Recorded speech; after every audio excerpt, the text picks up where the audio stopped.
We continue our coverage tonight of a carbon monoxide leak at Holiday Twin Rinks in Cheektowaga. It forced more than 100 people to local hospitals with CO poisoning. And Oishei Children's Hospital was one facility that cared for some of those patients. In a statement, Kaleida Health tells us 23 patients were seen at Oishei last night in a 2-hour time frame. They were all treated and released. So here to talk more about this is the medical director of the ER at Oishei Children's Hospital, Dr. Jeremy Killian. First of all, I don't want to get you sick. I have a little bit of a cough today, so that's why it's a little awkward, us on the couch. But second of all, thank you for treating all of those children last night. Explain what some of the issues were when they were coming in. What were they experiencing? Sure. Children were coming into the hospital with generally some mild complaints, headache, some nausea, some vomiting. A few had some dizziness and fatigue.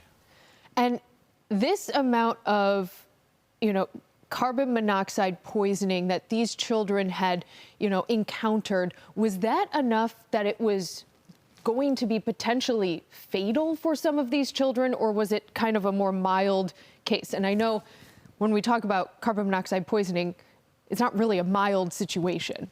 Yeah, I think carbon monoxide, at least for the kids and families last night, was really more on the mild side. I think most people had symptoms that were generally considered mild, needed simple interventions, either oxygen or no treatment at all. Patients came in and had levels that were sometimes 0 and sometimes 4 to 10%.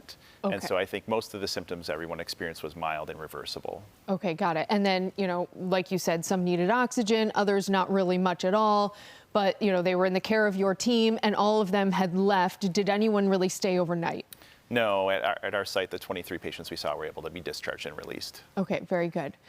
Can you explain how long, how long does someone need to be experiencing a carbon monoxide elevated level to get sick, and what those levels of illness really is? Sure, it really depends on the body. So children will experience symptoms faster just because they're smaller. Okay. So when they're exposed to carbon monoxide, it also depends on the space. So this was a large hockey rink, so you heard that this may have been malfunctioning, and ultimately many kids over time were exposed. If you were in a small house, it may happen faster. And so the treatment really is based on the severity of how much carbon monoxide you're exposed to, where typically mild cases, or when you have sort of less than 10%, are mild symptoms like we talked about, headache, some nausea, some vomiting. As you get to severe levels, 30% or higher, you can experience more symptoms and potentially be fatal eventually after a long-term exposure. And these children, they were treated and released. Is there any long-term effects of this on these kids? Yeah, when you look at studies and literature, really it's chronic effects, really if you're in it for a long period of time or have severe levels. And so really these kind of mild levels that people experienced, if you didn't seek treatment, for many people, they resolved on their own, and there was a lot more probably parents and families there that didn't need to be treated because they just didn't feel the influence as much. And so really for these kids, they should all do fine. Okay, very good. Yeah. I actually had carbon monoxide poisoning when I was a kid, fun fact, and I turned out okay. Let's talk about, getting a monitor in your house.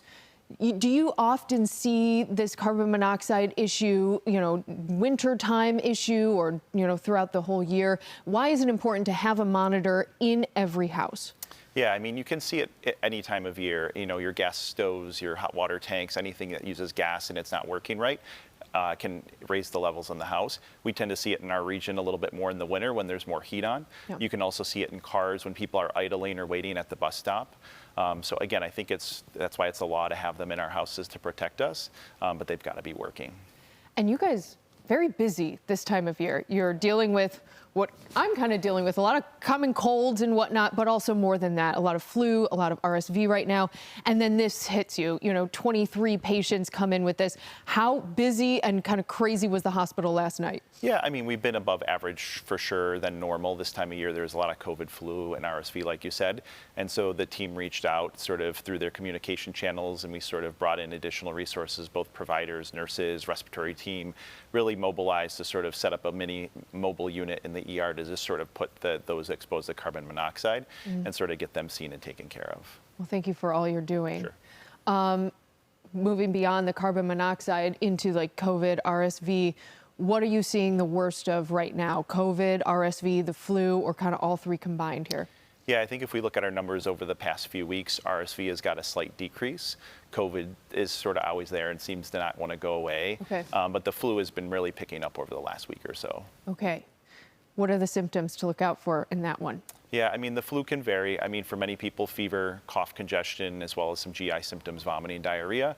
Sometimes the aches, body aches, headaches, and they can mirror other illnesses too. So, COVID can feel the same, common colds can be the same, and carbon monoxide, mild cases can start similarly. And last question here, when should a parent bring a child in if they think they have, just the flu? Yeah, I mean, I think the signs and symptoms of illness, again, if you have fevers, you want to treat them, make sure they're drinking, make sure they're not dehydrated. If they're having respiratory distress or any other concerning symptoms, your pediatrician technically is on call for you 24/7. So if you're ever unsure, the ER's open, you can always call your pediatrician first, and they may be able to give you some great advice over the phone. All right. Thank you so much, doctor, for coming in and for all that you're doing. I know this is a very busy time of year for you guys. It takes a team, though. Yes. Yeah. Yes. You have a great team there. All right. Let's turn to our forecast.